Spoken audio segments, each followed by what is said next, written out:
Hindi naiiba ang bagong House Speaker ng 20th Congress na si Isabela 6th District Representative Faustino Bojidi III kay Leyte 1st District Representative Martin Romualdez, ayon kay former Ilocos Sur Governor Shavit Singson. Ang pinalit, mabuting tao yan, si Bojidi. Pampaganda lang nila yan. Pero kung tutusin mo, same dog, different color.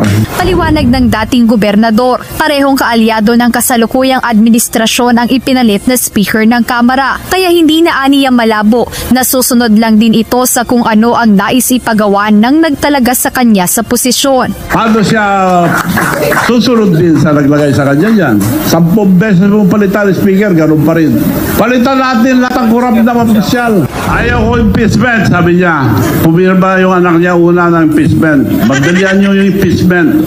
Presidente siya, dapat sinusunod ang mga congressman. Puro tao nila eh. Majority. Ganun ba siyang salita?